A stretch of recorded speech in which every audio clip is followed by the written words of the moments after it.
Hello, welcome back to the channel. So this is part 3 of my battle report, battle playthrough from my Mexican Civil War epic battles. So if you've not seen the other two videos, what we have is a scenario based on Antietam campaign 1862, and we have McLaw's division defending a pike through some hilly area, and we have a Confederate brigade defending the farm in the centre. We have some reserves coming out the back, and you can't see it, fog of war and all that, but there is a Union brigade behind that trees trying to deploy for a flank attack.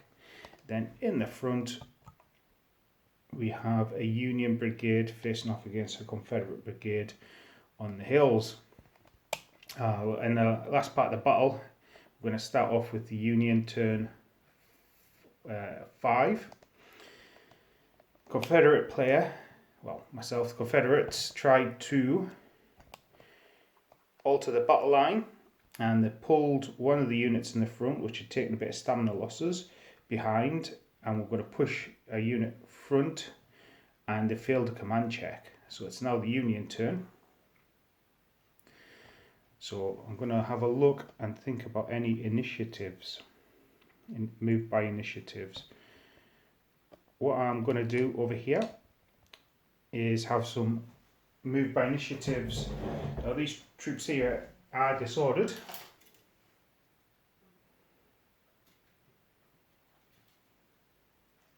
Actually, we're going to keep them where they are.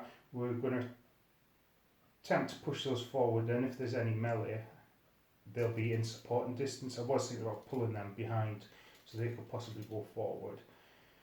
But 6 centimetres, when we've converted inches to centimetres, isn't enough. So I'm going to keep those forward and hopefully we'll push those through. The artillery will be firing on the hill. Move by initiative.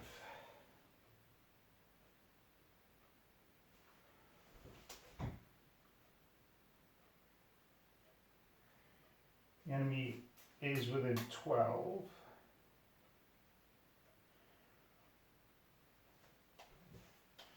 I'm only going to need one movement here, so we are going to move this unit by initiative. This unit's on 3 stamina, so we're going to try and push some of these troops forward.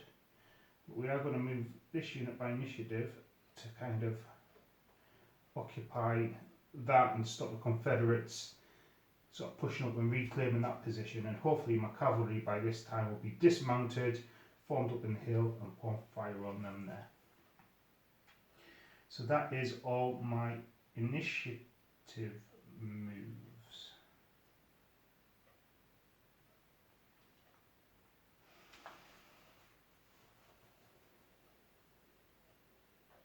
Okay, let's start with command phases. Sorry, I didn't realise my camera was down there.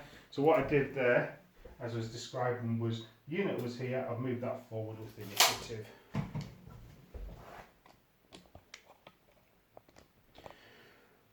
So let's give an order. So, Newton's brigade, the reserve regiment, to advance through the front line and take position in front of the Confederates fighting there. If this was any other period, but the American Civil War, I'd be trying to maybe get into a close combat charge there. But the American Civil War, you suffer a -2 penalty to your command for that. So roll some dice and see what happens. Double 1, I would have been able to get that mighty charge off as well there. But double 1 gets us through the line. Oh, passage of lines. Yeah, they'll get through what we need.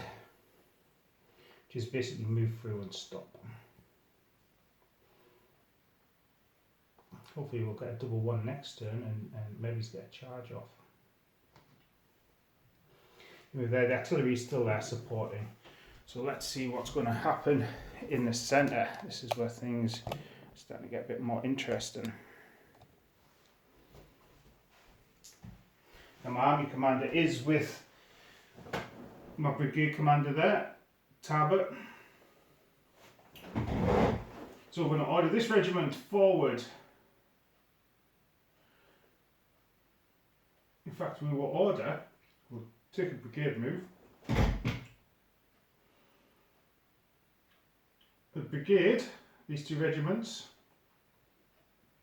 to move forward, take positions here, take positions there, and pour fire on the Confederates. And we've got a 5, and that would do it in good style as well. So passage through the middle there fails. That was not a good. So the advance up here, there's a disordered unit in front of them, and they end up stuck there. And the unit over here, and they've got 1 as well. So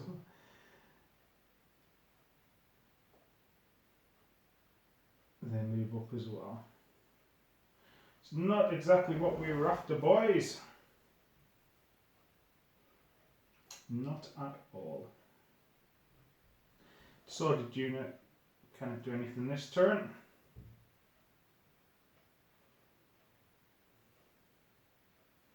Artillery's firing. So let's have a look at behind the woods. What I am going to do is just remove a couple of the trees off so we can actually see what's happening over there. And I've got a flying column there, and I've got half of this brigade as well. So first of all, the flying column is going to order the cavalry to dismount and enter the woods to adopt skirmish formation, firing at the Confederates. So we've got a 5. So that is going to be enough to get us to be able to do that. Now that is a dangerous position for the Confederates because it's quite hard to shift dismounted cavalry in the woods. And I've popped down some horse markers. They actually have no effect in game, but if we were using skirmishers and skirmish screens and stuff, it does show that they are dismounted cavalry. So the rest of the flying column, two regiments to advance, form line, holding the line of the road, and we've got a 6, which again, crossing column, that would equal a 9 command, so they would have enough to move and deploy, holding the line of the road. If I'd have been a bit more bold, and that will come around here, I might have thrown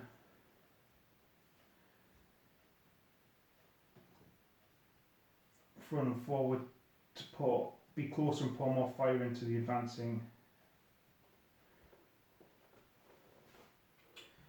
Confederate units. Now we've got these guys here, and their orders are to move up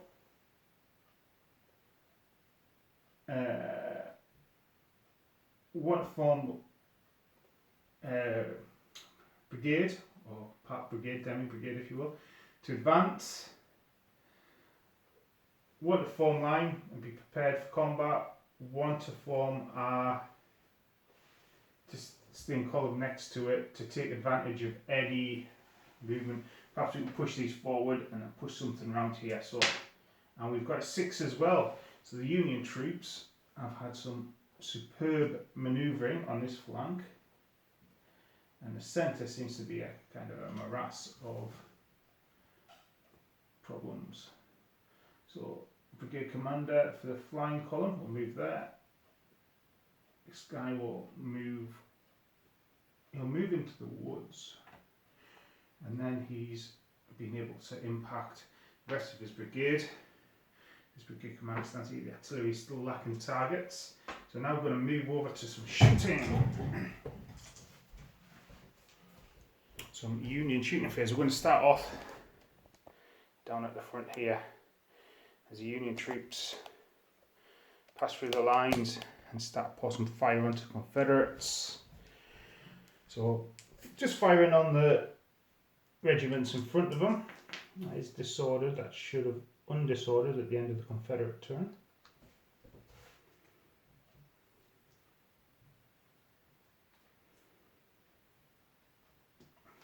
Okay, we're at close range now, so we're hitting on 3s. So 3 hits and a disorder. And not that wee dice there, it was on a 1. So Confederate saving throws a 4 ball, and we've got 3 4s. Critically disorder, and then same again, firing over here. Again, virtually the same result. These fresh regiments are wanting to take it to the Confederacy. And the Confederates have got 3 saves. The artillery on the hill, firing at this unit here, 2 misses. So exchange of fire on the hill. Now we'll go over to the centre, where the Union's grand plans came to naught with some failure to pass on through.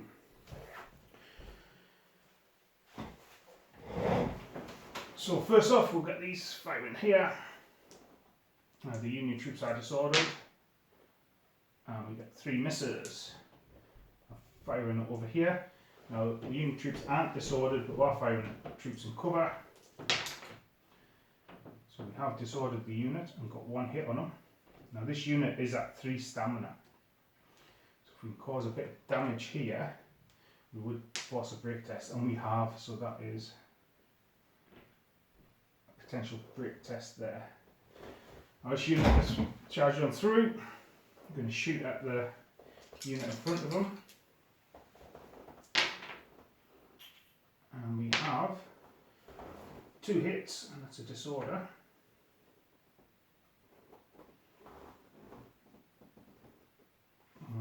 Morale saves for the Confederacy as 2.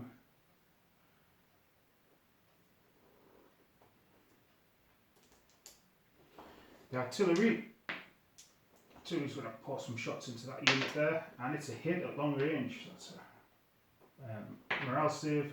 Morale's at -1 because it's hit by cavalry, hit by artillery. So my cavalry will shoot at the unit in front. It's the best target they've got. And after that fantastic manoeuvre to pull around and advance through the woods, they scored nothing. So now we're going to look at this far flank battle.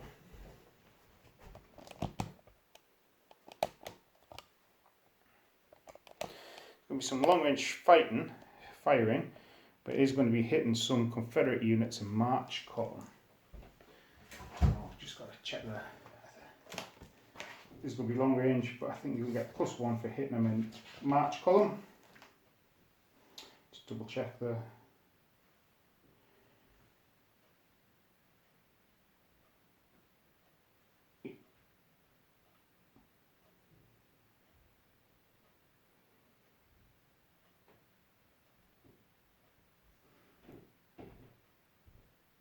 So it's -2 to your morale, not pluses to hit. So we have 2 Union units.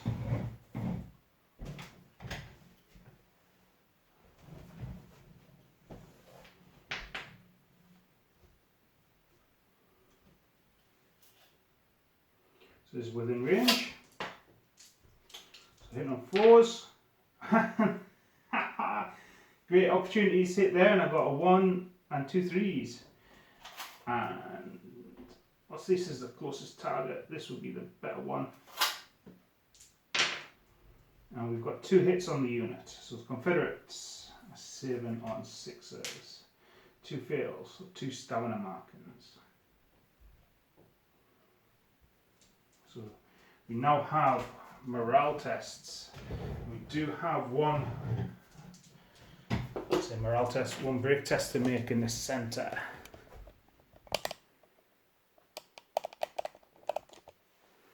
This unit is taking a bit of pounding. Consult the chart again. Excess casualty -1, disordered -1. So 2 dice. Confederacies want to roll high at this juncture. And we've rolled a 6, but it's -2, which comes down to a 4 less.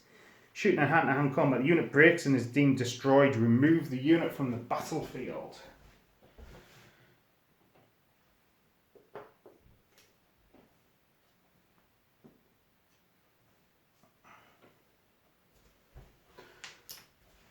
So the Union force starting to put a bit of pressure on the Confederate centre. So let's see what the Confederacy can do this turn. So again, I'd be considering some charges, or maybe it's not by initiative if it was another period, like I mentioned before. So these unit here, I mean, we've got 3 brigades there. Not brigades, 3 regiments. The Union has 4 regiments and some artillery. So as long as we can stand on that hill holding things, that would be good. Oh, before I do that, I will remember to undisorder some Union units.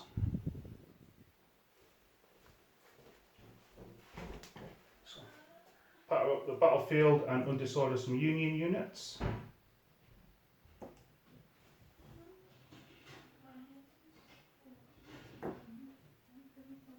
And what I'll do is record the next